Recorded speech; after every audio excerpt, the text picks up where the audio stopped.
Hey, aloha, my friends. Welcome back to Embers Rising. It's your host and friend, Wendy J. And today I'm super fired up. This conversation is unlike anything we've ever shared on the show before. And if you've been writing with me since February, you might remember episode 48, where I hit the pay now button and I invested in a coach committed to the wild ride of ultra running and said yes to a version of myself that has not yet existed. Fast forward 2 months later, and here we are. What I didn't know back then is that coach would be Anne Tisdell. And I definitely didn't know she'd go on to win the Arizona Monster 300, a 300-mile ultra running race that took her 105 hours, 14 minutes, and 44 seconds. That's 4 days and 9 hours of relentless forward motion, my friend, through heat, extreme cold, hallucinations, sleep deprivation, and the kind of discomfort that really honestly cracks you wide open, shows you who you really are. Now, Anne is an elite ultra runner, a coach with CTS Carmichael Training Systems, which is one of the top endurance coaching organizations in the world. And hands down, she's one of the most mentally tough, grounded, and generous humans, honestly, I've ever met. And I've been lucky enough to have her as my ultra running coach, and even luckier to sit down with her for this deep, raw conversation. But this episode isn't just about racing, my friends. This is about what happens when you answer the quiet nudge in your soul, even when your logical brain screams no. It's about starting back at the back of the line, crying at the start line, and still showing up mile after mile because something inside of you knows you're not done yet. Anne's story is proof that you don't have to be the fastest, the flashiest, or even the most experienced. You just have to listen, be prepared, and ask for help when you need it. And keep moving forward, especially when it gets hard. So whether you're chasing a new dream, navigating your own Monster 300, or just trying to find your footing again, this one is for you. Let's get into it.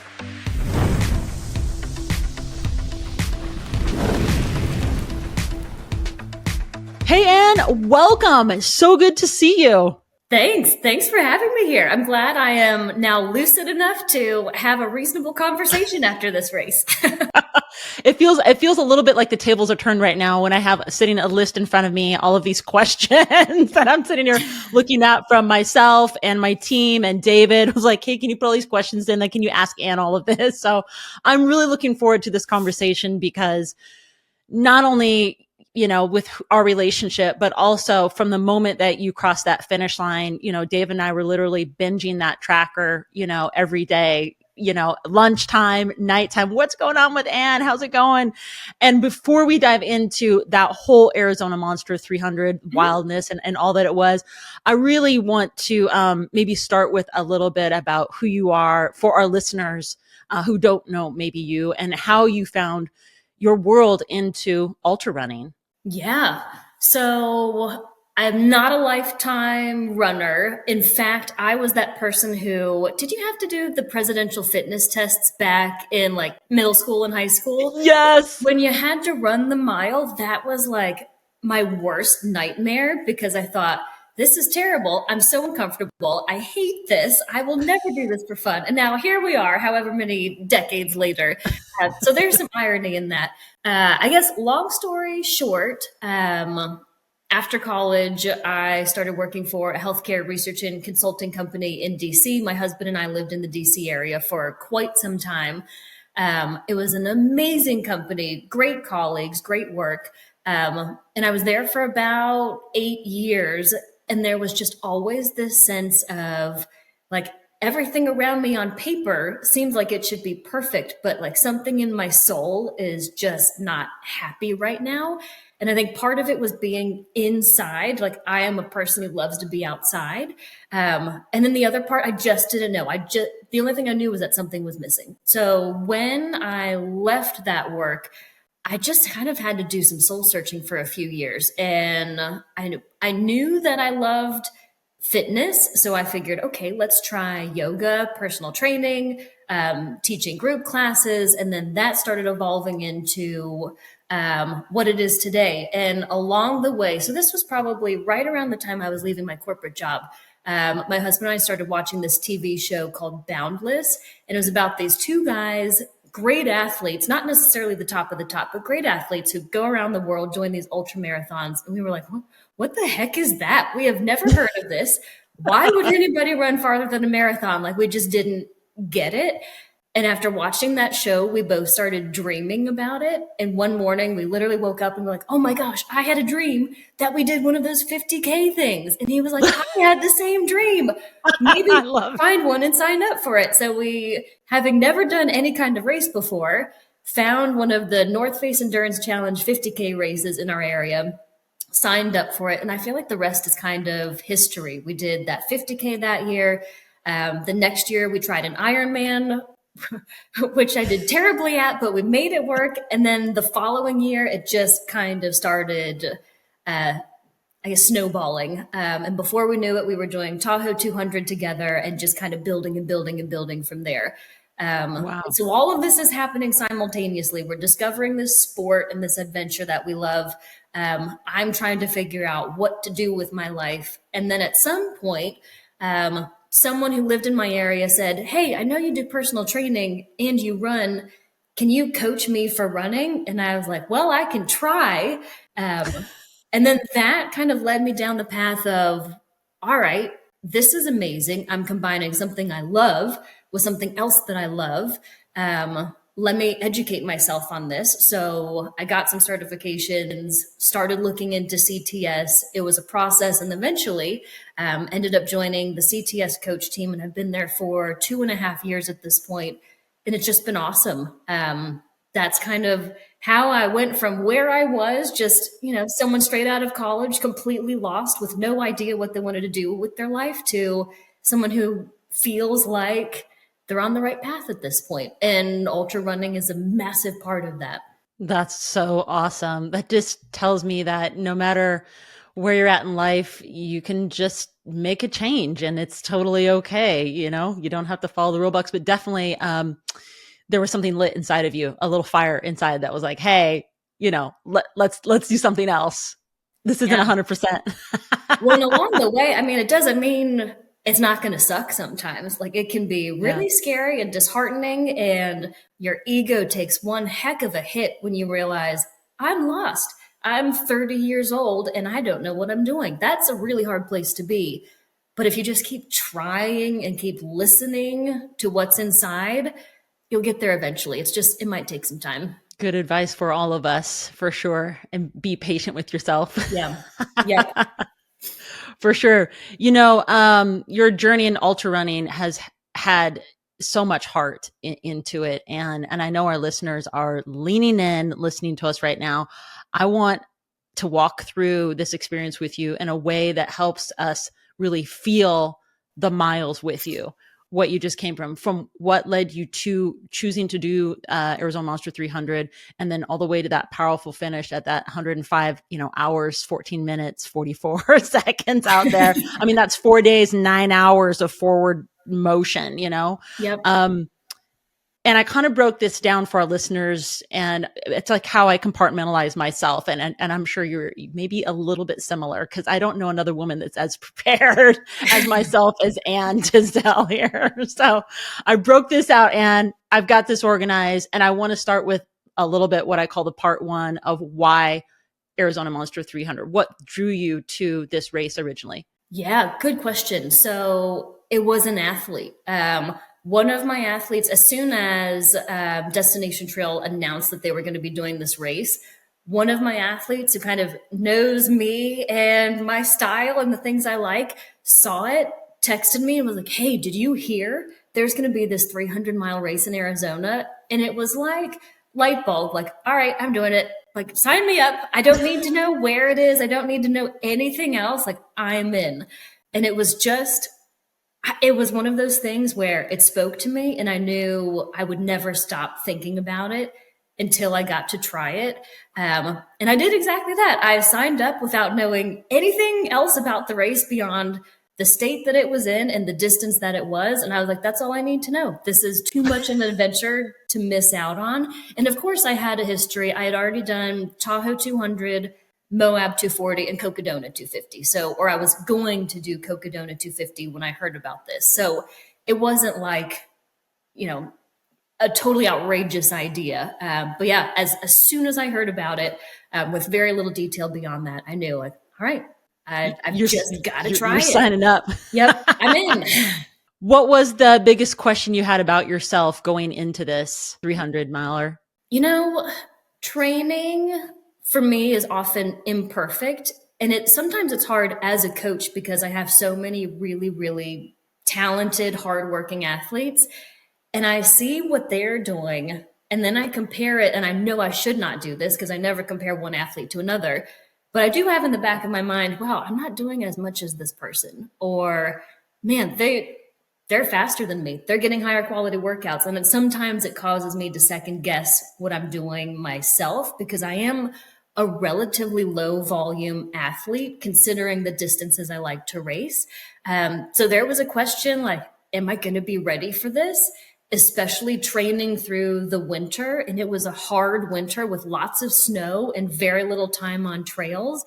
You start to think all the questions like, did I spend enough time on trails? Did I do enough miles? Did I do enough vert? Should I worn my heavy pack more? There are unknowns that come with a distance you've never done. And then there's just the element of I'm training for a desert race and there are 12 inches of snow on the ground right now. Is this going to be sufficient? So there was a lot of second guessing, of course. That's a lot. I mean, how far out did you start preparing for something like this? And I guess what was the commitment that affected your daily life? Good question. So how far out did I start training? Probably around November. That's when, so my last big race of 2024 was in July. I almost forgot. And then in October, my husband I had this cool idea, like, you know what? Let's have an adventure. Let's fly to Ireland and run the Kerry Way, which is this 130-mile loop where you can stop in towns along the way. That happened in October. And then we came back from that little adventure, climbed, did other things, didn't focus too much. And then November 1st, I was like, okay, this is a good start. And I'm actually going to train diligently for this race, doing some intensity, gradually working up the volume as we go along. So I'd say November through March, that was like the primary training period. Although I never got fully out of running shape from the previous year. So there wasn't a massive ramp up period. And in terms of weekly commitment, so I mentioned I really don't do as much volume as a lot of other like long distance athletes. What I told myself was for Moab 240, which was a race that went well for me back in 2023, I was kind of maxing out at 12 hours a week, which for me was a lot. So I said, well, if 12 was good, let me see if I can get there sooner. So kind of in my moderate volume phase, and then pushed up to more of like the 14 hours a week range for my highest volume period, with one or two exceptions where I went a little bit higher than that. And in terms of day to day, what that looks like, it wasn't perfect. It was mostly, well, I know I'm going to take some runs with my puppies. So I'll get about 5 miles out of that. And then if I feel that I need more, I'll do another 30 minutes here and there. And on the weekends, I would do one long run with my husband on Saturday and just kind of squeeze everything else in wherever it could happen. That's awesome. That sounds like David and I already. I would say the puppies were almost as effectively trained for this race as I was by the time we got through the whole thing. They're like, let's go. And were your weekends vertical every weekend? I would have hoped for more, honestly. We have a really good trail out here at the New River Gorge area. And it's very short, but it's steep. So that's kind of my go-to when I'm training for races with a lot of vert. It's only a mile long, top to bottom. But we do a lot of repeats. Unfortunately, it was so snowy and icy this winter that we couldn't even we might have done 2 workouts out there, maybe. So I kind of did my best. And of course, I knew what the elevation profile of the race was. I knew the total gain per mile. So I tried to mimic that as closely as I could, also recognizing it wasn't going to be perfect just because I was working with the conditions that I had, For sure.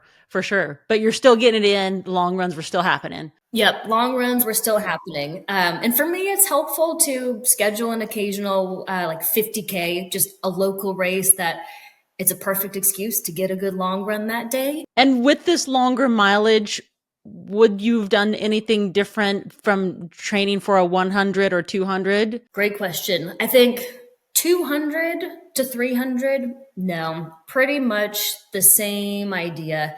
100 to 200, honestly, it's the weight of the pack. I think that's one of the biggest differences between the two. Of course, there's so many things we could talk about, like the difference in sleep and how you have to eat and pacing yourself, etc. But in terms of like what a training run looks like, if I were to go back and do it again, I would have worn my super heavy pack earlier and more often, just because that is the pack, including all the water that I was carrying, was probably in the neighborhood of 12 to 15 pounds.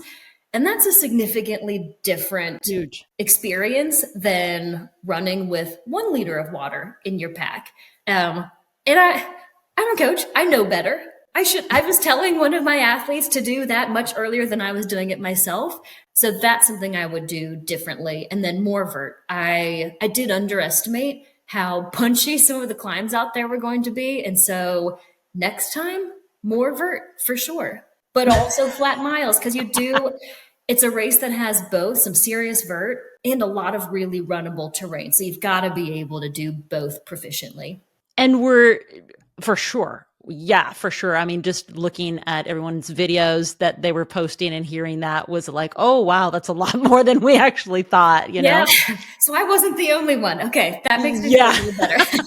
Did you have a coach for this, or did you do this like a self-guided? Self-guided. So someday I would actually love to have work with another CTS coach, because I do think I will push myself more if I'm accountable to somebody else. But for this particular thing, it was part of just I just want to keep life as easy as possible. Let me just figure it out as we go, and then maybe next time. But it is something I would love to do for a future race. That's awesome. Well, let's talk about your fuel and your gear and the strategy out there. I mean, what was your hydration and nutrition fueling strategy for 300 miles? Yeah. So this is one of the first races where I've really nailed it. And I feel really good about that. You would think that eating as much as you want for 4 days straight would be a really enjoyable task. And it is not. It gets really tiresome after a while. So it's hard to nail it in these kinds of races. My strategy, so I guess hydration wise, I know that I'm generally drinking about half a liter of water per hour in warmer weather like that. And I tend to do really well with about 1,000 milligrams of sodium per liter of water. So all of my strategy started with that. I need to make sure if I'm estimating what these legs will take in terms of duration, I need to make sure I've got my half liter of water per hour to last that whole leg. And I need to make sure I've got the sodium that I'm going to need. So that was my starting point. And then from the fueling perspective, I also know fueling is something I struggle with. And so liquid calories for me are hugely valuable. And I have a drink mix that would give me 50 grams of carbs in each of my soft flasks. So across a liter of water, which I'm going to be drinking anyway, I'm covering myself for 2 hours. So every single aid station I go into, I'm refilling my drink mix, and I know I've just bought myself 2 hours leading this aid station. And then for those other hours, I pre-planned everything based on how many hours I thought it would take to get from one aid station to the next. And I made sure that I was getting between 50 to 60 grams of carbs per hour without fail, including my drink mix, plus some extra in case I take longer than I expect. Wow. So that was kind of the starting point. And I'll tell you, it takes a long time to plan all of that out and make all your little Ziploc baggies with the labels, this aid station to this aid station. It's going to take this many hours, so this many carbs. It takes a while, but then you don't have to think about any of that during the race because it's done. All you have to do is take that bag, put the stuff in your pockets, and when you get to the next aid station, it better be gone. Those are my jobs. And then as far as just eating throughout the race, I was actually surprised by how quickly I got tired of eating my gels. I love gels. I think they're tasty. I had several different kinds, some that are thicker, some that are thinner, some that are fruit, some that are saltier.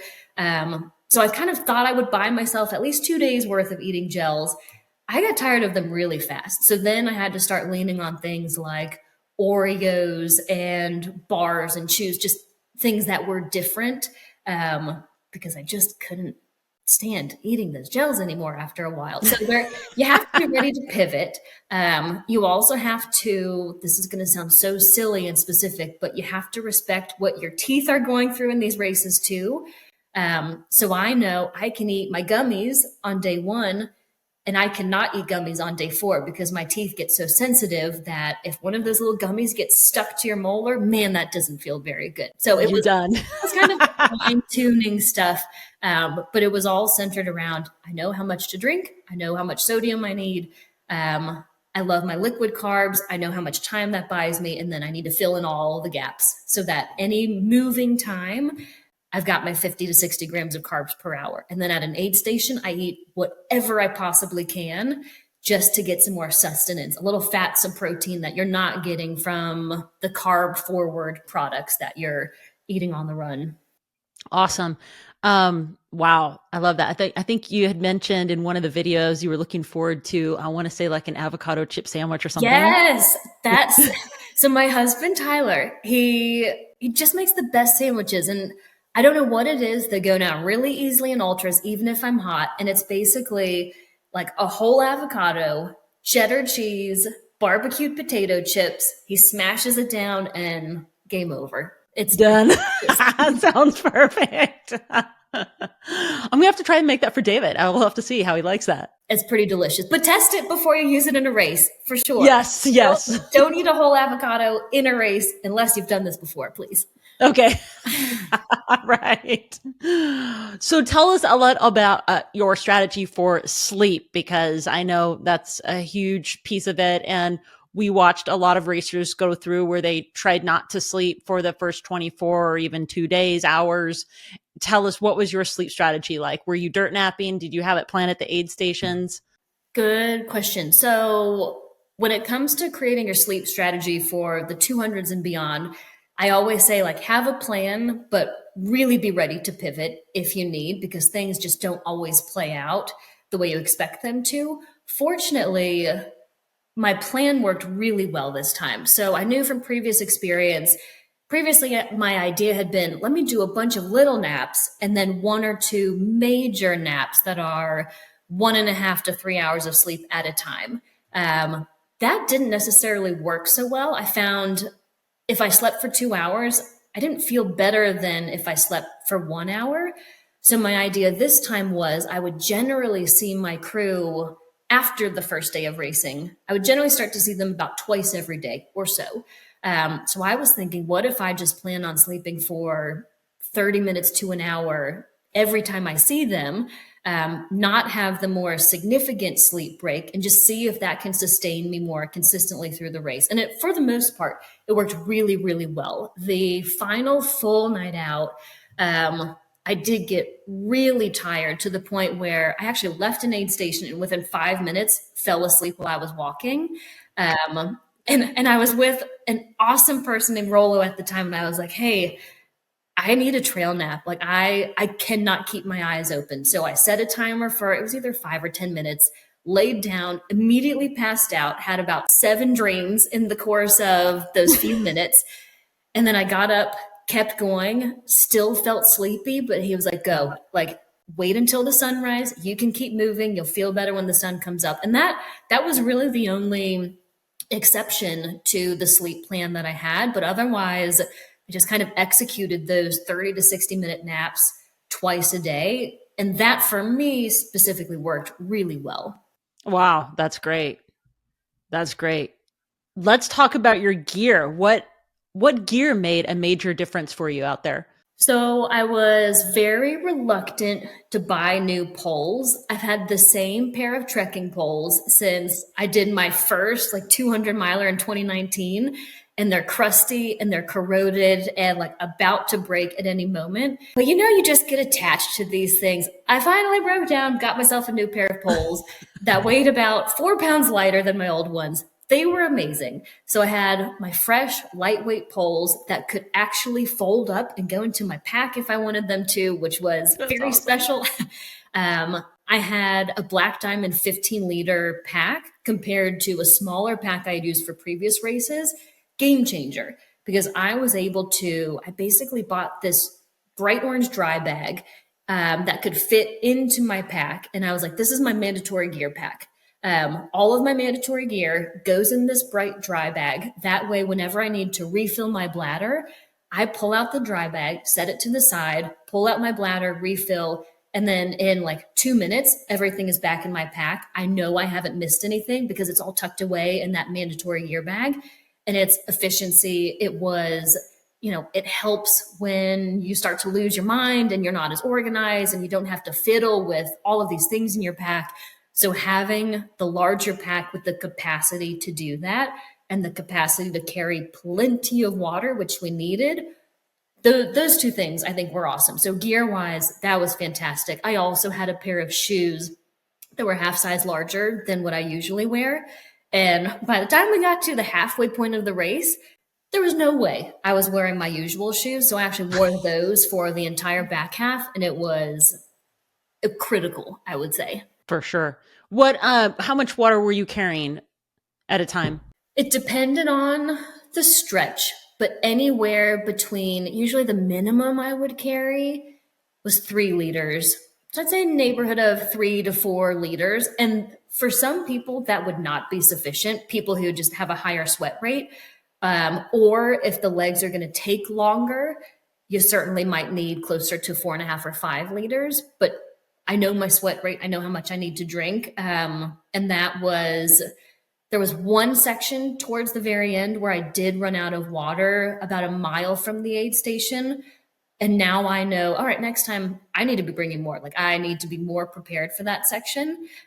But generally that range worked pretty well for me. Were you packing ice at the same time each time?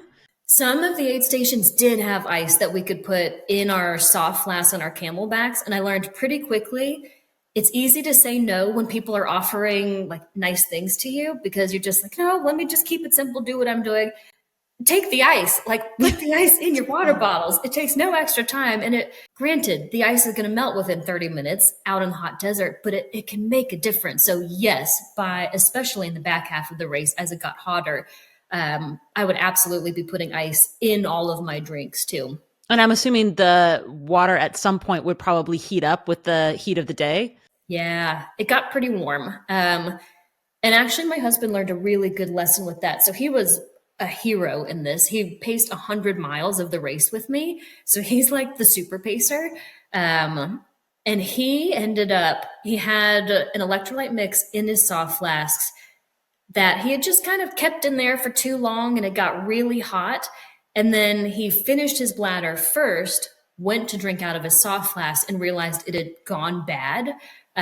So then he was basically 1 liter short of what he expected to have because this drink mix is making him sick if he keeps drinking it. So that was a huge lesson. Instead of just topping off my drinks, if I still had some left over when I got to an aid station, it might seem irresponsible, but we ended up, if it had a drink mix in it, we would just start fresh. That way we didn't run the risk of having anything that was just heated up and potentially spoiled that we were drinking from. So big lesson that he learned from that one. That's a huge lesson. I mean, not a lot of us think that those drink mixes can spoil, but I guess when you're thinking about 100-degree heat, that's absolutely true. When, of course, I thought, all right, stop, Tyler, stop being dramatic. You're no need to be a drama queen. Just drink your drinks. But it ended up making him he tried, and then he felt pretty darn sick after that. So it was a really good takeaway.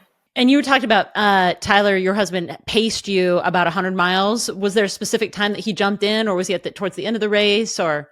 Yeah, he jumped in the first opportunity I had to get a pacer. He joined me for that section. Which was great because I basically ran this race as if like I'm doing 75 miles to get to Tyler, and then I'm going to do 30 miles to get back to Tyler. That's kind of how I, turned it into bite-sized chunks. So we did the first section with me. He ended up doing the climb up Mount Lemmon with me, which was great because I was being such a weenie on that climb, and he was just kind of pulling me along. And then two other sections he did, which were amazing. He joined me through the Tucson Road section, and it was awesome to have company there, especially going through the middle of the night. And then for the final 15 miles, because I thought, what could possibly be better than getting to cross the finish line with him? So that's kind of how we spread that out. That's cool. And you said you had other crew with you? My parents joined me. So this has kind of become their retirement hobby, which is the most amazing thing ever. That's so cool. So they were there with my husband, and when he wasn't pacing, he was crewing with them, and they've kind of through the last few years discovered, what their specialty is at the aid station. So yeah, they absolutely nailed it. And we had a few friends from this crew called State 48 out in Arizona. Some of them were running, some of them were crewing and pacing. So our car would always be next to theirs. And it was kind of like, there was just a ton of love and support in this race. It was great. That's so great. Man, that definitely fuels the spirit, doesn't it? Yep, absolutely. To keep you going. Cool. So inside the monster race, I have some questions. Mm-hmm. Let's start back at day one. Were you at the start line feeling calm, hyped, nervous? No. Where were you? I was crying. I was crying at the start line because I was so scared. And overwhelmed and intimidated and actually, I don't know that I've been at a start line of a 200 yet where I didn't cry because I was just so overwhelmed by the scope. So I was there and I was around all these people who looked like absolute badasses, and I was the one who was crying and just feeling scared and sorry for myself. So that was my mentality at the start. And I just kept thinking, all right, I know I get to see my crew. It was either 70 or 75 miles in. So I was like, let me go for one day. I just need to be out here by myself for one day, and then I will see my crew, and then everything will get better. And so that's kind of what I focused on. Great strategy. You mentioned that you started almost last when the start kicked off. Is that true? I think, and I was talking to, well, I know it's true because there were not very many people around. And I was talking to one of my athletes yesterday, and she said I was probably in the bottom 5 or 6. And I anticipated that as well because I knew I was in the final wave. So there were a lot of people that were just already out on the course. And I also just figured I'm probably way slower than everybody else in this wave. So let's just brace ourselves to be alone and be in the back, at least for a while. And that is exactly what happened. Oh my gosh. So what was the turning point when you started? I mean, obviously you must be passing people at some point. I honestly don't even know because you don't notice it that much in these races because sometimes you end up passing people at aid stations. So you're not really aware of that. There's also the dynamic of the different waves. So, you didn't necessarily know if the person in front of you started a few hours before you or started with you. So yeah, I didn't pay a whole lot of attention to it and kind of had no idea where I was in the field until it was maybe around the mile 100 mark. When I came in, my parents and my husband were so excited. They were like, did you know that the top 5 women are all here right now? And then we kind of got excited about it. But up until that point, it's so early in the race. Like, it doesn't matter if you're passing anybody. Like, anything can happen with 200 more miles to go.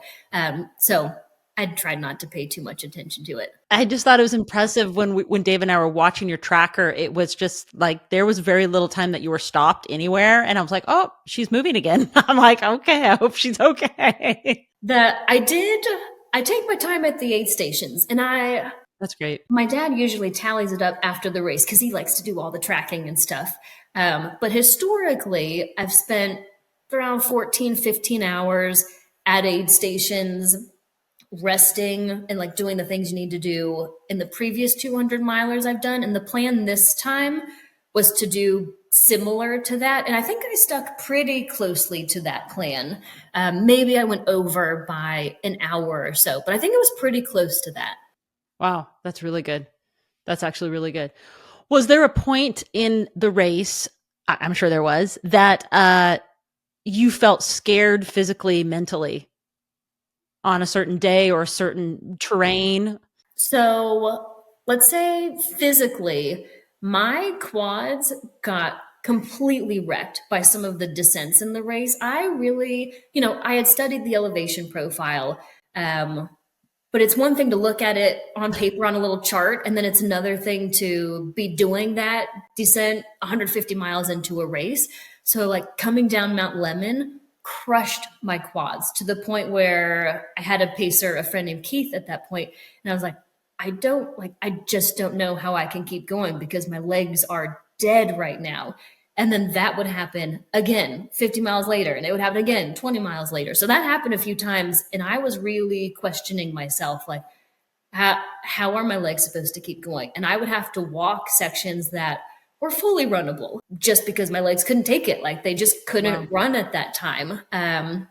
So in the future, more vert training, including more downhills, hopefully to mitigate that. But we did discover a good plan that ended up working. Like the next time I saw my crew after destroying my legs, I would sit down, I would eat as much food as I could first, and then someone would roll out my quads, whether it was with my poles or a little roller. We would cover them in biofreeze. I would take a little nap, and then I would inevitably feel a whole lot better by the time I left that aid station. So it was such a good lesson in how low you can go. And then the fact that if you just take time to fix the problems and address them, you can really like get yourself going again. And then you just have to be ready to like ride the wave, because you might go right back down to that low point again. But if you do the diligence, then you can bring yourself back up and at least just keep it going until it's inevitably over. So physically, those were definitely the low points. I had a massive mental low point in the final really long section. So it was the second to last leg of the race. I was very, very hot. It was a little harder than I expected. My pack felt really heavy. I was just feeling so uncomfortable. And combining that with some of the sleep deprivation and not having any people within sight, I was just starting to get, confused. That particular section of the course is a little repetitive, so it can start to feel like deja vu. When you turn the corner, there's one tree on the left. You go around the next corner, you turn the corner, there's one tree on the left. And you just keep doing it over and over. And that combination of the heat and the sleep deprivation and the nature of the trail was really starting to send me into a tailspin, to the point where I called my husband multiple times on that stretch. And then eventually, when I was maybe a mile out, I called him crying, and he stayed on the phone with me until I made it to the aid station. I was just like, am I going the right way? Am I getting closer? Am I getting closer? Because I was confused, and I was scared, and I was nervous and just unsettled. But as soon as I was able to get to the aid station, see my family and cool down, then it was fine. But it was a tough section to get through. Wow. Any wildlife like javelinas, Gila monsters? I saw some dinosaurs out there, but I'm pretty sure those were not real. So they were like horse-sized dinosaurs, just, lounging on the side of the trail. Hanging out. Yep, just hanging out. That was it, though. Those were the major nature sightings that I had. So you had some dinosaur support out there, so that's good. Exactly. Friendly dinosaurs. Oh my gosh. Okay. This is great. This is so great. You've answered a lot of the questions that I have put in here. In fact, even some bonus questions that I put in here. I did have a bonus question in here about what was your strategy to bounce back when your body started shutting down? Is food, like massage, whatever thing is really bothering you? My feet were terrible during this race, although we were incredibly diligent about taking care of them. So it was also like I had one aid station that ended up taking about 3 hours because I just needed to take time to get my feet thoroughly taped and addressed. I don't even remember why I started saying that, but oh yeah, coming back from like just the physical lows and feeling like you've got problems that are going to be tough to solve. Food, rest, like work on the muscles or the body part that's bothering you, and then just have faith. Like there were a few times where I would start to feel so bad and so down that I would just kind of look up and be like, okay, help me, universe, please. Like, I don't think I can do this by myself right now. Like, give me strength in my legs, give me the endurance to keep going and the mental strength to tackle this thing that I'm trying to do. So when in doubt, that was also incredibly helpful. When in doubt, reach out. Yeah, I love To that. this, Oh, I love that. when in doubt, reach out. Because, like you said, I mean, it seems like the ultra running space is at some point hits a very spiritual experience for you, for everybody that's doing these longer distances. And it becomes a time when you're just out there by yourself and it's like, okay, I need this. Yeah. Please help me get through this. Whatever it is that you believe in, maybe you believe that like the sunshine is just going to give you the energy that you need. Like there's something, or maybe it's your crew or the people who are watching you. Like you can pull strength from the things around you when you feel like you don't personally have the strength you need to continue doing the thing that you're trying to do. Was there a moment that you felt like pulling out? No, no, No, never. you're I was like, like, if I have to be, crossing the finish line at 3:59 p.m. before the 4 p.m. cutoff on Friday, I will do that because I spent a lot of time working on this. I made my husband do all these stupid training runs with me. My parents flew out to Arizona. Like, I'm not going to quit this thing unless I have to. So no, that was never a consideration. Even when things sucked, it wasn't a consideration. that's awesome. That's awesome. Tell us about the final stretch. What kept you going in those those final miles? I was with my husband for the final 15. So that was like the last segment of the race, which was just awesome. And, the weather was great. We listened to some music. And then this was the one time in the race where I let my guard down and I was like, you know what? I'm going to get a little bit lazy about my nutrition because I'm almost done. And I almost immediately paid for it. And then I thought, I'm going to start anticipating the finish line because I'm almost done. And I hadn't really thought that far ahead at any point before then. And I paid for that. So I started to get a little lazy mentally in that final 15-mile stretch. But fortunately, Tyler was there with me and he was like, get yourself together. If you roll your ankle or do something really stupid or bonk, like you're gonna regret it. Get it together and let's just finish this thing up. So he was kind of my strength when I started to finally like get lazy in the last 15 miles. That's great because you also have a lot of fire inside. And I want to read this quote from you where you have this guiding belief that says, if your spirit gets fired up about an idea, but your logical mind says, no, that's too scary. What if you fail? Trust the initial fire, prepare thoroughly, and give yourself the chance to soar. And I can't imagine that was going through your mind internally, subconsciously, and what you were attacking that when you were crossing the finish line. I think there are two instances where like some good examples of that. So first, going into this race, and I can't believe I'm actually like saying this publicly because I have literally told my parents and Tyler and one athlete who I was talking to yesterday. I just had this feeling. I was like, I think I could win this if I tried really hard. And if I just did smart things and didn't make any major mistakes. And then immediately I would be like, what a dumb thing to think. Like, don't you dare tell anybody that because you are going to get last place and then you will be embarrassed and you will look stupid and you'll feel bad for even thinking that you could do that thing. Like, that's ridiculous. Stop it. And the entire race was really this struggle of like, I really think that I can do this. No, like, stop being ridiculous, stop being ridiculous. And it was just that battle back and forth between what I felt in my gut and then what my brain was trying to tell me to like protect my ego, I suppose. So that's actually what I was thinking of when I wrote that quote for you. And then ironically, and I'm like holding my head as I say this, 2 days ago, I signed up for next year's race. So going back to do it again. And before I signed up, I was talking to Tyler, my husband, and he was like, well, like before you sign up, just think about, will you be okay if you don't get first again? And I thought about it and I was like, well, is being afraid to fail a good enough reason to not try it? And we were like, nope, not really. So let's go back and see what we can do. So that's kind of where that concept came from. That's awesome.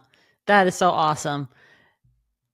Did the finish feel like a closure to you or just the start of something new? Oh, that's what an interesting way to think about it. You know, the really funny thing about these finish lines is I have yet to finish one of these races in the daytime. So it's like the middle of the night. It's quiet, people are tired, and I had like the most wonderful supporters there, just my parents and friends and other racers who were being amazing. The photographers were so awesome. Candace is there. It's a great vibe, but also you're like, wait, I was just in the desert for 300 miles, and now this just feels kind of surreal. Like it feels like an aid station, and I should just eat my food and take a nap and then get up and keep going. So there, I don't really get a sense of closure from the whole thing. It almost just feels like it, just stops in the middle of the race when you were supposed to keep going. And perhaps it's more just the start of the next thing, and hopefully the start of like believing in myself a little bit more. Cool. We're moving on to the last section that I put together called reflection. And I was thinking about all the wisdom, all the growth, everything, the what next. What did this race teach you about yourself that you didn't know before? I think it taught me to, like, if you feel something really, really deep inside, like there's a reason that you're feeling that thing. And maybe you should trust that. And you need to learn to separate what your like soul and your spirit are telling you and what your ego and the outside world are telling you. And I think it's possible that a lot of us are holding ourselves back from our full potential because we don't trust those feelings and we don't trust those big dreams that we have. And instead we just kind of listen to the outside voices like, don't you say you're going to come first. Like that's embarrassing. And why in the world would you think you can do that? Like, trust it. If you really feel that, trust it. And then secondly, there were just so many moments in this race where I needed help. Like I needed help from my crew or help from my husband or just help from the universe. And just being open to that. And like I would come into aid stations occasionally and just look at my parents and Tyler and be like, can you help me please? Like I need some help. Or in the middle of the desert when I'm feeling like crap and feeling hopeless, looking up and be like, please help. I just need some help right now. And it makes a world of difference. So you don't have to do it all on your own. Ask for help. And also like listen to those inner voices. If you really, really feel something, maybe you should listen to that more so than like the external voices that you're hearing.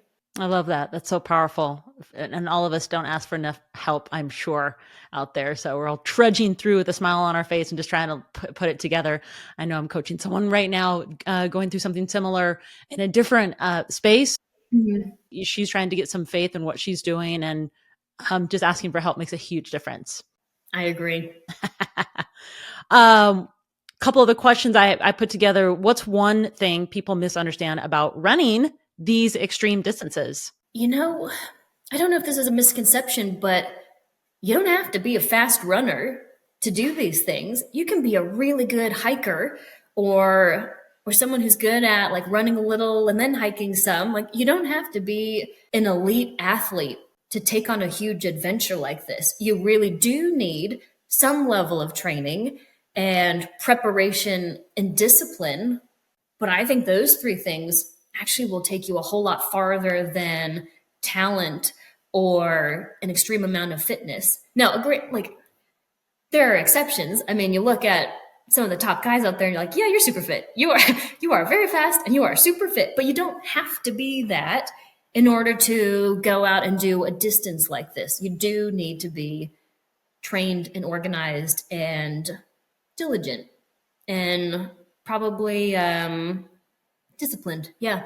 I hope our listeners are still with us, and you've just heard that from Anne, because that is so powerful if you are considering just doing your first ultra or even just getting started, out there running, that you take something like you said in your quote, it might be too scary, but just go after it. Follow that. I wish I could remember who said this, but there is a mountaineer who basically said, I'm paraphrasing, if you look at a mountain and it inspires you, but it also scares the heck out of you, that's the mountain that you need to try to climb. And basically, if it doesn't scare the heck out of you, is it worth doing? So something to consider. I love that. So what does recovery look like for you right now? I mean, you're what, 2 weeks now? Yeah, almost exactly 2 weeks out. The first few days were rough. It was basically do very little, attempt to go from the bedroom to the bathroom to the family room a few times throughout the course of the day. Very poor sleep, achy feet, night sweats, and my hands have been sweating profusely for like 2 weeks now, but it's getting better. And I'm really trying to be disciplined about not rushing this recovery process. Once I felt good enough to take some little walks, I took some little walks. And then I did some light upper body strength because I'm certainly not doing any lower body strength yet. A few days ago, I did my first like walk, shuffle kind of workout. It was maybe 3 to 4 miles, mostly walking. And that's kind of what I'm going to stick with for a little bit longer because I can tell my body just isn't ready for hard workouts yet. And it probably won't be for another maybe 2 weeks. So I'll keep up my walking as much as I need. I'll keep up some upper body and some core work and just listen closely to what my body needs. And a lot of that is also sleep. And managing the swelling that's been, you said, in your hands and feet? They're much like I can wear a normal size shoe now, but I couldn't in those first few days. But we're getting there. Swelling is good. Sweating is starting to like slow down a little bit, and now it's just try to sleep well every night. And if I feel compelled to go for a walk and then do a little bit of jogging, great. And if my mind and body are like, no, I don't think you should do that, I'm going to listen to it. That's great advice. That's great. Don't rush it. I love that. So what's next for you, Anne? I mean, you've signed up for this one for next year. Do you have something else on the books for this year? One more big race this year. So it's called Ouray 100. It's in July out in Colorado. I've done it a few times already. And my husband and I, we just love this race. It's a beautiful place, wonderful people, really good vibe. So we're excited to go out to Colorado, have a little adventure this summer. And then I think in the fall, I'll let, my husband's going to focus on climbing. Maybe I'll do a little bit of that, try to stay in running shape, and then we'll get ready for next year. That's so great. That's so great. I used to live in Durango, so my whole world with mountain bike Awesome. racing was all wrapped around the Four Corners, and all of those 10, 11 years of racing mountain bikes was with everybody, the pros, and training with everybody. And, I mean, I just love Durango. So being so close to Ouray and yeah, awesome. Yeah. I'd love to come see you guys out there. It's just, oh man, it's an epically beautiful place. It And I is. love the fact that you can come down off a 12,000-foot mountain and then cross the street and go to the coffee shop. That's like dream for me. Well, not only the coffee shop, but hit the hot springs. I mean, they're right there. So I have yet to do that, but maybe this year is the year.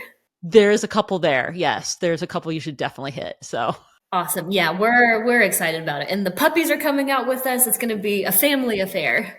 that's so great, Anne. That's so great. Cool. So, two more questions. Can you leave us with a moment from the Monster 300 where you had to live that truth in real time, what you had talked about? Just a moment. You know, I think the start of the race was probably one of the proudest moments for me because I really really try to tell my athletes like one of my number one rules is mind your own business. Like this is your race. You need to do what you need to do. You block out the things that are happening around you, and you trust yourself and you trust your strategy. And to start off the race crying and scared, but then to be okay with the fact that I'm very close to the back, but just constantly saying like, no, this is what I need to be doing right now. Like this is the effort level I need to be doing. If I do more than this, I might ruin this race for me. I'm just proud of the level of discipline that I had there and focus and just being confident in the strategy that I had for the race. So yeah, that I think the first day was just really good execution. If I feel proud of anything, it's probably the way that I managed that first day. That's awesome. That's awesome. And where can people find you to learn more about you and your coaching? Well, nowhere, basically. I'm just kidding. So I mentioned this to you before. I don't have any Yes. social media. I used to, but for I think it's me, it great. works better not to have it. However, I am a coach with CTS. So you can always check out their website. You can find my bio there. You can reach out to me. And my email address is atisdell@trainright.com. And anyone can send me an email anytime. If you have questions about training, racing, anything. Always happy to answer questions. That's awesome, Anne. We'll put the links in the show notes of this episode. And seriously, congratulations Thank for the you. Arizona Monster 300 and everything that you're doing and coaching these athletes and then just all the things that you learned for all of us going forward. Incredible.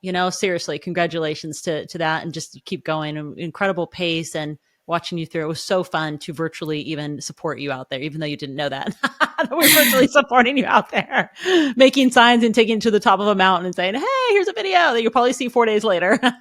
I love that so much. Well, I knew at least a few people would be watching, and I kept thinking, like, I really want to make these people proud. So I'm glad that I was able to accomplish that. You did so many. Yeah. So proud of you. So thank you for being here. I love this. This is it. Yeah. Awesome. Well, thanks for having me. It's been fun to talk about. Sometimes I finish a race and just, move on to the next thing and don't really reflect at all. So this has been really fun. This is a great breakdown. I really wanted to hear this, all the details. I'm like, I could sit on an hour call with you. I could fly to your house, but let's get this out to so many people that would love to listen to the insider. And just all of us can learn, from so many things, from the physical side, the mental side, everything, the emotional side of what it takes to do something like this. And I'll give us some hope and inspiration that, we can go out there and do some big dreams if we want to. And it's okay if you're crying at the start line and you're Yes, afraid and it's okay and if you're you're crying at the start overwhelmed. line. Like, it doesn't mean that you can't do it. Absolutely. Absolutely. Wow, what an incredible story. Anne Tisdell reminded us that we don't have to have it all figured out to go after something really big. We just have to trust the fire inside us and take the first step and be willing to grow along the way. So if this conversation lit something up inside of you, just wait. Next week, I'm bringing on another incredible female ultra running athlete whose story of grit, grace, and chasing down the hard miles will definitely meet you exactly where you are and call you even higher. You definitely don't want to miss this. In the meantime, here's how you can keep the fire going, my friend. Follow the show on Spotify so you never miss an episode. Leave us a review on Apple Podcasts. Your words actually help more people find this message. And hey, watch the full episodes on YouTube when they get released at Embers Rising Podcast. Every review, follow, and share means the world to us and helps us bring you raw, real, and transformative stories like this one. So until next time, keep fueling your fire, keep showing up, and as always, keep rising. Aloha.